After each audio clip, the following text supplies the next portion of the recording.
comment s'autoriser à réussir et surtout quelles sont les 7 étapes qui nous permettent de sortir des ruptures sociales pour aller vers l'expression de notre plein potentiel, autrement dit, récupérer notre pouvoir personnel. Bienvenue, vous êtes au cœur d'une série de 10 vidéos pour reprendre son pouvoir personnel, sortir des ruptures sociales et nous sommes, à l'épilogue de ces 10 vidéos. Peu importe les ruptures sociales que vous êtes en train de subir, la première étape, c'est la prise de conscience, c'est-à-dire sortir du déni que nous vivons, une rupture sociale, que nous vivons un challenge, tout simplement pour à un moment donné enclencher un mouvement nouveau. Les questions qu'il est bon de se poser lorsque l'on vit une rupture sociale pour éviter d'être dans le déni, c'est juste savoir est-ce que vous êtes heureux dans ce que vous vivez aujourd'hui? Est-ce qu'à la fin de la journée, vous vous sentez revivifié dans ce que vous faites? Et surtout, savez-vous pourquoi vous faites ce que vous faites? Et donc, quand on est dans cette rupture sociale, dans cette prise de conscience, dans ces nouveaux questionnements, là, à un moment donné, on peut sortir de nos mécanismes de pensée automatiques, tout simplement pour avoir une autre réflexion. La deuxième étape, c'est la prise de décision. Effectivement, une fois qu'on a pris conscience, que nous sommes en train de vivre une rupture sociale, soit nous décidons de rester dans cette rupture sociale, d'être en mode victimaire pour pouvoir attendre des autres qu'ils nourrissent nos besoins, ou soit on prend la responsabilité de changer les choses. Donc étape numéro 1 et étape numéro 2 sont des étapes dites cognitives, avec une réflexion, même si toutes les réflexions et toutes les actions que nous allons faire ont un socle, ont un lit émotionnel. Néanmoins, la prise de décision, à un moment donné, c'est s'autoriser à sortir de sa zone de confort pour aller vers sa zone d'exploration, sa zone de libération pour expérimenter d'autres choses, de nouvelles choses, et là commencer finalement à expérimenter, à reprendre son pouvoir personnel. Et les questions que l'on se pose en général lorsqu'on est dans cette prise de décision, en tout cas que je vous invite à vous poser, c'est êtes-vous satisfait de la situation actuelle? Vous sentez-vous pleinement dans la pleine expression justement de votre plein potentiel? Et est-ce que vous vivez la vie que vous voulez réellement vivre? Une fois que ces 2 étapes sont passées, la troisième, si vous avez pris la décision du changement, cette troisième étape, c'est l'autorisation. Et l'autorisation est en lien avec les émotions. Seulement voilà, l'autorisation, il y a 2 mini-étapes à l'intérieur. L'autorisation à attirer à nous des situations, des personnes, des événements qui sont propices à notre évolution. Et surtout, la deuxième sous-étape, c'est attraper. S'autoriser à vivre littéralement ce que l'on a imaginé entreprendre. Le nombre de fois où vous avez su attirer à vous des situations qui étaient propices, mais vous n'avez pas su les attraper pour pouvoir justement expérimenter et réussir quelque part à sortir soit des ruptures sociales ou à vivre l'expérience que vous étiez autorisé dans la tête, mais réellement dans le réel, se sont retrouvés, vous vous êtes retrouvés, j'imagine, bloqués et donc à vous auto-saboter. Et dès lors qu'on est dans l'étape de l'autorisation, le manque d'alignement, va faire que nous allons nous auto-saboter et que les 3 peurs du passage à l'action vont surgir de manière irrémédiable. Et dans ces 3 peurs-là, c'est la peur d'être rejeté, la peur de ne pas être à la hauteur et la peur de ne pas mériter. Et une fois qu'on s'est autorisé justement à dépasser ces peurs, la quatrième étape, ce sont les actions en elles-mêmes. Et afin de matérialiser la vie qui nous inspire le plus, on va passer au faire. Est-ce que je suis aligné? Est-ce que mon mindset est optimum? Est-ce que dans ces ruptures sociales que je suis en train de vivre, est-ce que finalement, il n'y a pas des choses qui me permettent d'évoluer? Est-ce que mes stratégies externes, est-ce que mes stratégies internes sont opérationnelles?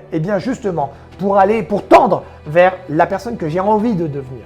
Et dès lors qu'on est sur cette dynamique de l'action, les 3 peurs vont forcément revenir. Et l'intérêt de se poser des questions de à quel niveau ça se passe, entre le rejet, le pas être à la hauteur ou le fait de ne pas mériter, là ça va vous donner des clés en fait pour désinhiber votre action et votre plein potentiel. La 5e étape, elle est en lien avec notre niveau de maturité et la qualité en fait de notre gestion de la frustration. C'est la patience.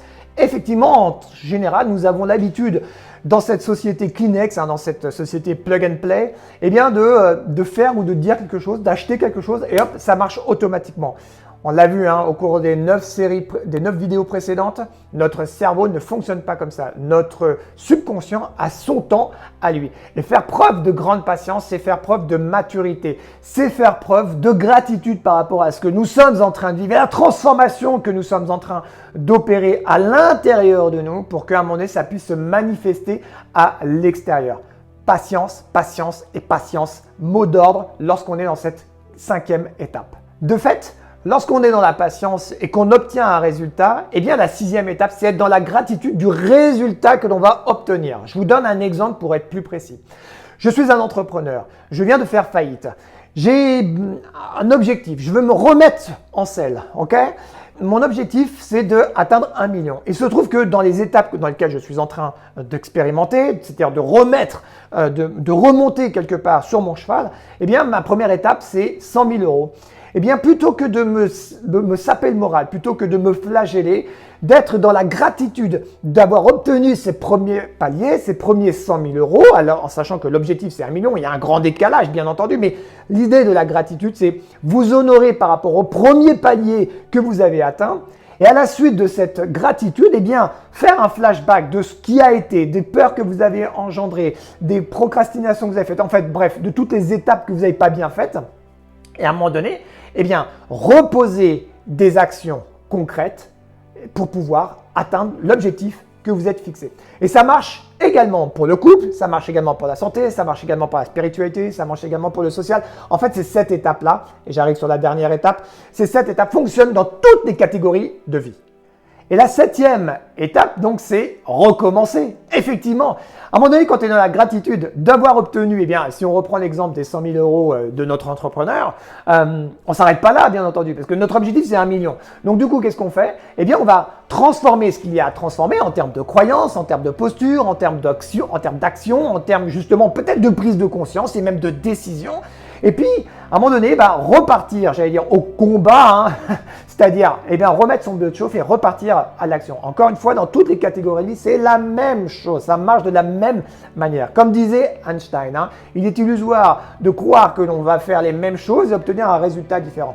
Eh bien, cette histoire de transformation, eh bien, c'est cela en fait. Hein.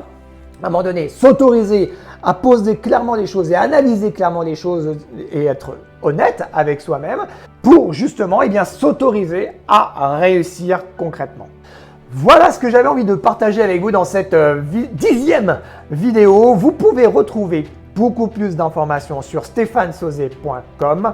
Si jamais vous êtes en pleine rupture sociale et que vous souhaitez reprendre votre pouvoir personnel, vous avez 2 magnifiques produits qui est le club Lead Greatness dans lequel en fait il y a des étapes beaucoup plus profondes avec davantage d'exercices justement pour reprendre votre pouvoir personnel. Et puis, si jamais vous êtes plutôt dans la dynamique de je me transforme, je me transforme, je transforme, vous avez des séminaires de transformation.